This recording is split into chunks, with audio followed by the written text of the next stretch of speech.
Welcome to Newsbeacon, your trusted source for breaking headlines, global insights, and sharp analysis from around the world. If you're new here, don't forget to hit that subscribe button and turn on notifications so you never miss an update. On September 12, 2025, an eerie silence fell over the 400-kilometer border between Poland and Belarus. The once bustling checkpoints and crossings were now ghostly quiet, a stark contrast to their usual activity.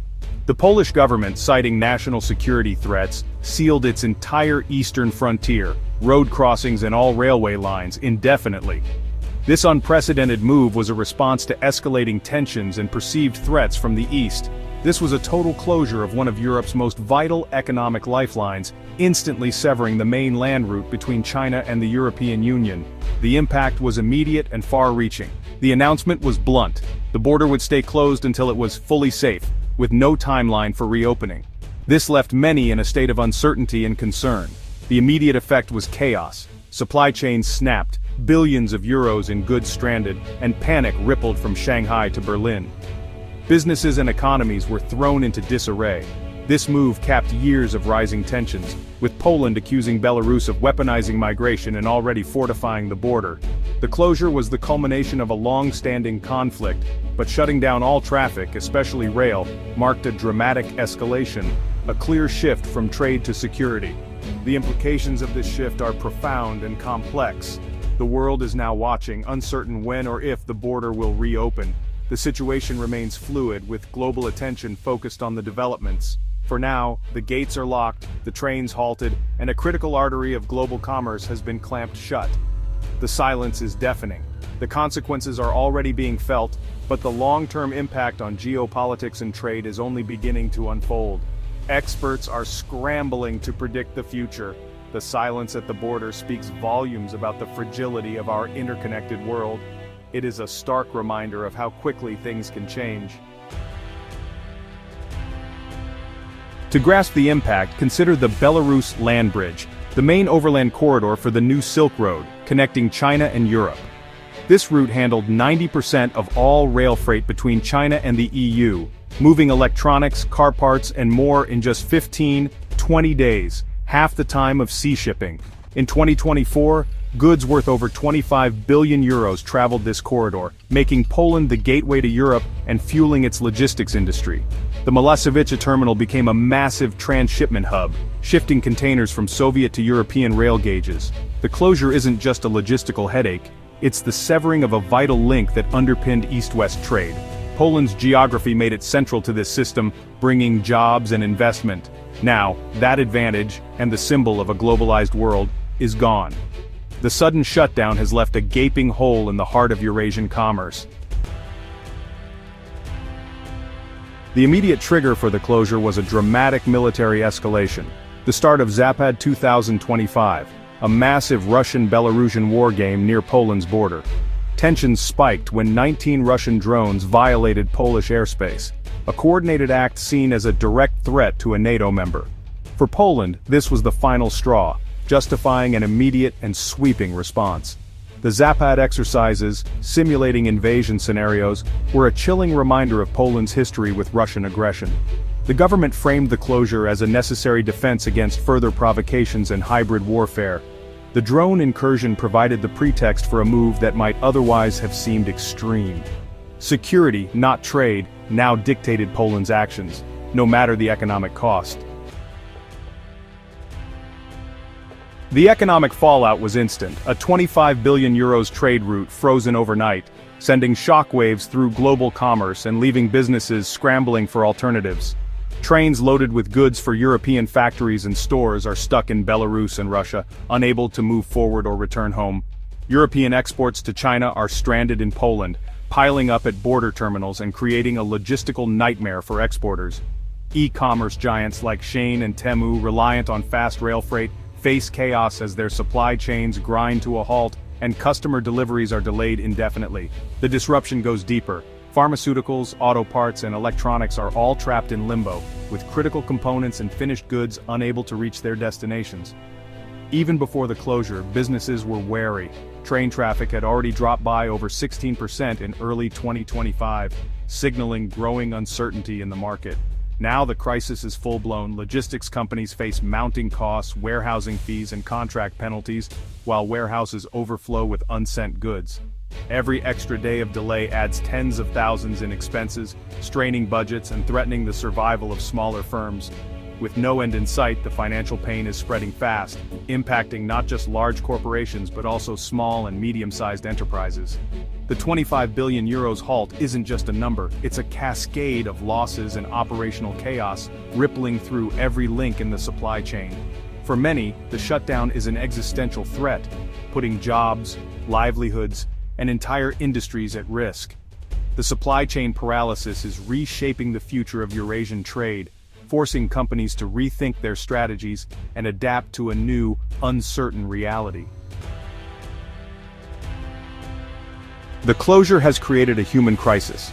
10,000 Belarusian truck drivers, employed by European companies, are stranded and jobless.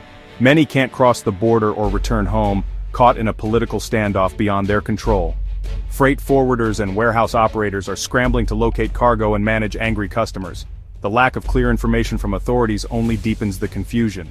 At the Malosevice terminal, Poland's ambitions as a logistics hub have collapsed. PKP Cargo warns that a prolonged closure could permanently divert trade and destroy jobs. Train crews and warehouse workers face layoffs and uncertainty. Local economies on both sides of the border are suffering. The closure is more than policy. It's a source of stress, hardship, and anxiety for thousands. The ripple effects are spreading far beyond the border. For many, the future is now a waiting game with no clear end. Poland's decision has triggered a global response, exposing deep geopolitical rifts and forcing countries to reconsider their strategies. The move has sent shockwaves through diplomatic circles, with leaders scrambling to assess the long-term consequences for regional stability and global trade. China, whose Belt and Road Initiative is most affected, has urged Poland to restore the rail link, but stopped short of outright demands. Chinese officials have emphasized the importance of economic cooperation, warning that prolonged disruption could damage trust and investment across Eurasia. The EU stands in solidarity with Poland, framing the closure as a security issue, not just a trade dispute. European leaders argue that protecting borders and citizens must come before economic interests, even as some member states worry about the impact on supply chains.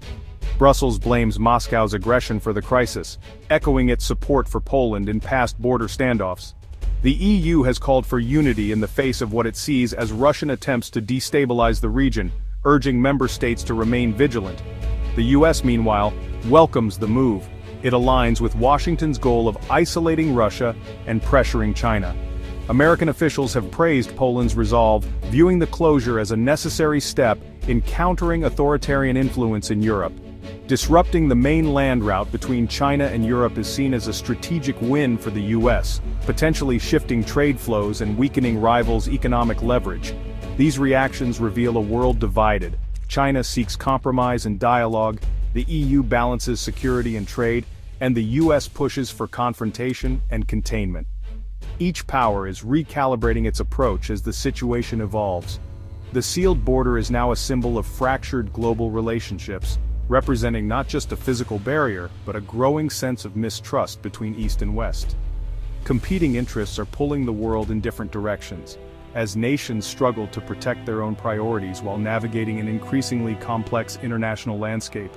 The crisis has become a test of alliances and rivalries on the world stage, challenging old partnerships and forging new ones as the balance of power continues to shift. With the main rail artery cut, logistics firms are scrambling for alternatives. Rerouting through the Baltic states is possible, but their infrastructure can't handle the volume, causing bottlenecks and delays. These routes are also more expensive and risky. Security concerns could prompt further closures. That leaves maritime shipping slower but reliable. Sea routes add weeks to delivery times, upending business models built on speed. Companies must hold more inventory and face higher costs. The shift back to sea is a major setback for global logistics. The middle corridor, bypassing Russia, is underdeveloped and complex, involving multiple sea crossings and countries. No alternative matches the speed or efficiency of the old route. In this crisis, every detour is costly and uncertain. The future of Eurasian trade is now a patchwork of imperfect options. As the closure drags on, the future of the Poland-Belarus border looks grim. Trust is shattered. Permanent militarization is likely, turning a trade gateway into a fortified barrier. Even if trains return, new security protocols, inspections, scanning, bureaucracy, will slow everything down. The speed advantage of rail freight may be lost for good, forcing companies to abandon the route. For China, this is a blow to its new Silk Road ambitions, but not enough to change its strategic alignment with Russia. Most EU-China trade still moves by sea, lessening the pressure on Beijing to shift course. The most probable future is one of ongoing uncertainty and delays. Poland has given no hint of reopening. Businesses can't plan ahead. Security now trumps economics, and the border may stay closed for months or longer. When it reopens, it will be a very different and much slower place. Amid the geopolitics, it's ordinary people and businesses who suffer most. 10,000 stranded truck drivers are just the start. Workers in logistics, manufacturing, and retail across Eurasia face upheaval. Small and medium businesses lacking resources to adapt are especially vulnerable. A single missing component or delayed shipment can spell disaster for these firms. Their futures now depend on decisions made far away, with no clear path to resolution. The Polish government stands firm on security, while China, the EU, and US pursue their own agendas. The seamless new Silk Road dream is fading, replaced by new barriers and deeper divisions. This crisis exposes the fragility of global trade, built on trust and stability. As the world waits, those caught in the middle brace for a new normal, where borders are barriers once more. The final chapter is unwritten, but uncertainty is the only certainty for now.